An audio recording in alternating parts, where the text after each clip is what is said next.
अंता के उपचुनाव राजस्थान की राजनीति का एक ऐसा मुद्दा बने हुए थे जिसका हर किसी को दिलचस्पी से इंतजार था।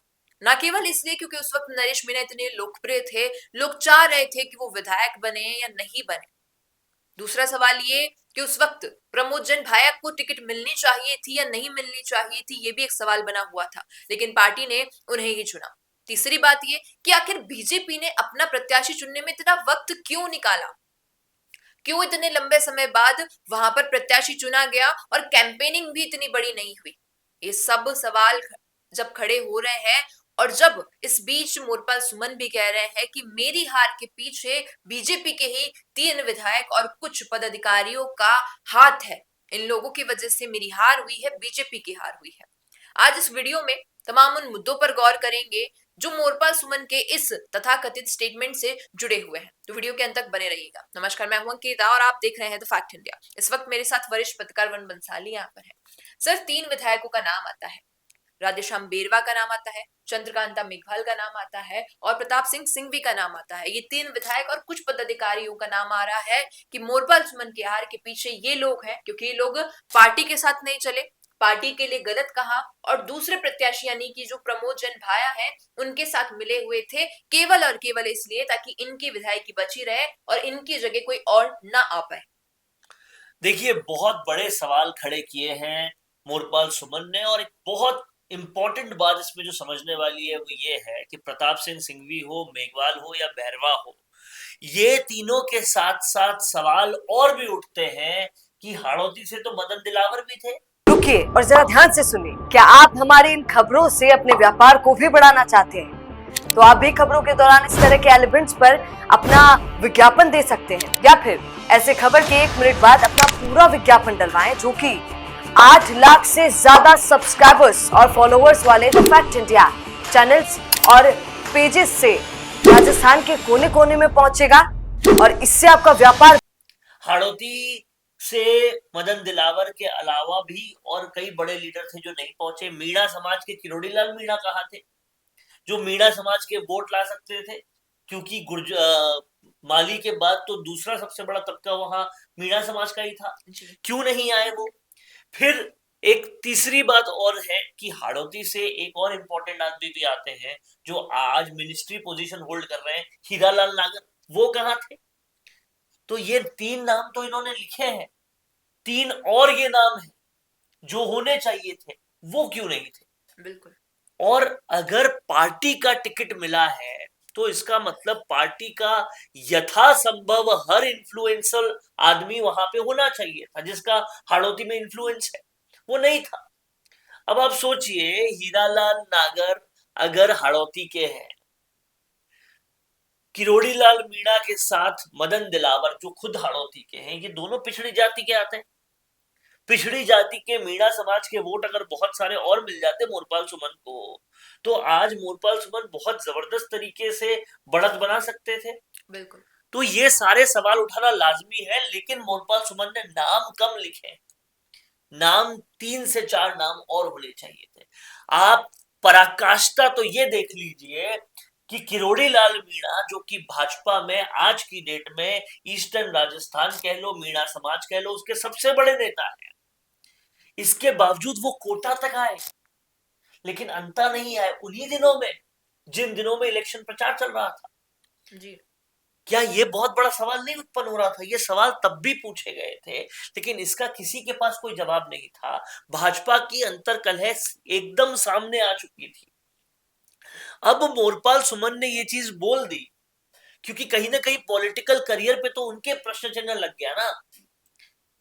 ये चीज उन्होंने अब बोल दी और बहुत बड़ी अब चिंताएं हैं जो बीजेपी आलाकमान को करनी है कि अगर इस तरह से गुटबाजी के भेंट चढ़ जाएंगे चुनाव तो फिर क्या होगा। नरेश मीणा उन दिनों बड़े आरोप लगा रहे थे कि भाजपा के बहुत कद्दावर लोग, बहुत ज्यादा कद्दावर लोग, यहां के मंत्रियों से ज्यादा कद्दावर लोग मिले हुए हैं प्रमोद जैन भाया के साथ। अब मोरपाल सुमन का ये आरोप और इस पर ये लॉजिक्स कि हीरालाल नागर, मदन दिलावर, किरोड़ी लाल मीणा क्यों नहीं आए, ये सब ऐड कर लिया जाए तो नरेश मीणा के आरोप सच मालूम होते हैं। बिल्कुल। आप ये समझिए कि अगर सत्ताधारी पार्टी अपने आप को हराने पर आ जाएगी अपनी गुटबाजियों की वजह से, तो कहीं ना कहीं लोकतंत्र पे से लोगों का सवाल उठ जाएगा। और वो भी तब जब इससे पूर्व में विधायक भाजपा का ही था वहां पर, उस विधायक के टर्म के बीच में से हटकर दूसरे विधायक बन रहे हैं। सवाल हाड़ौती की जनता ये भी उठा रही है कि क्या कंवरलाल मीणा को हटवाना भी बीजेपी की ही साजिश थी? क्या अंदर खाने बीजेपी खुद प्रमोद जैन भाया को लाना चाह रही थी? ये सवाल बहुत पुरजोर तरीके से उठ रहे हैं। आप इस बात को समझिए कि प्रमोद जैन भाया को मिड टेन्योर में लाना, जहां सिर्फ 2-2.5 साल ही बचे सत्ता के लिए, इतना जरूरी क्यों हो गया था?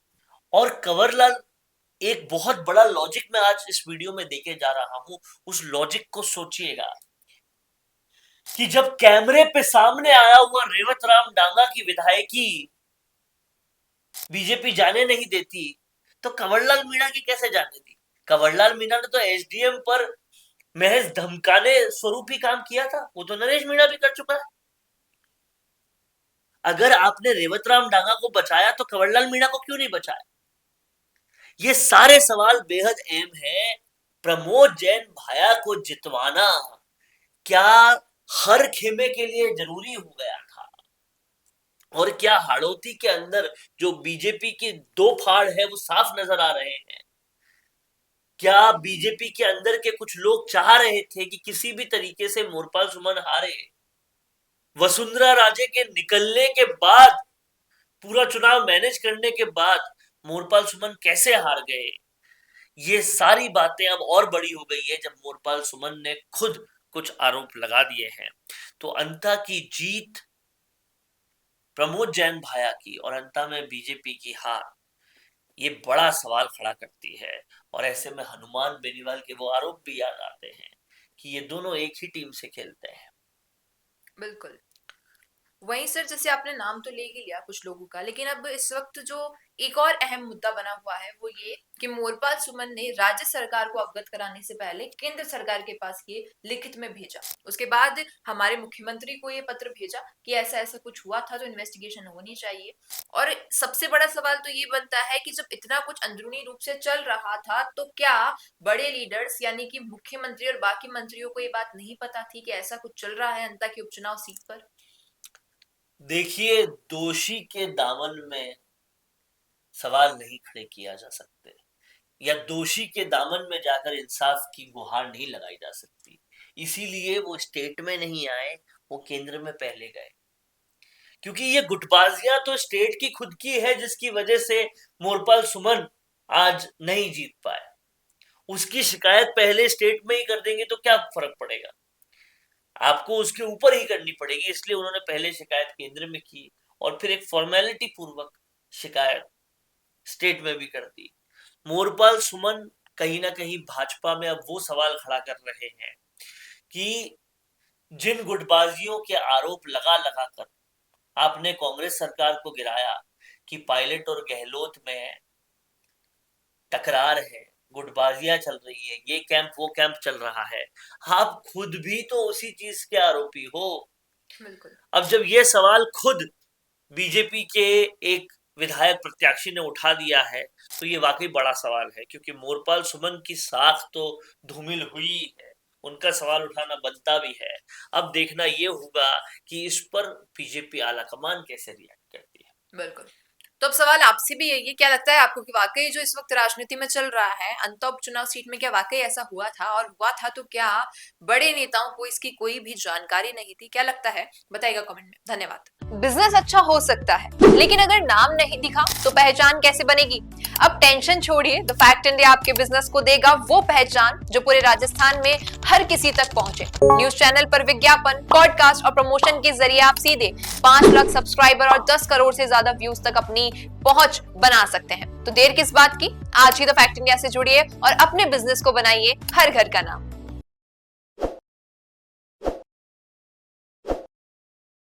ताज़ा खबरों के लिए विजिट करें द फैक्ट इंडिया की वेबसाइट और डाउनलोड करें द फैक्ट इंडिया ऐप। ताज़ा खबरों के लिए विजिट करें द फैक्ट इंडिया की वेबसाइट और डाउनलोड करें द फैक्ट इंडिया ऐप।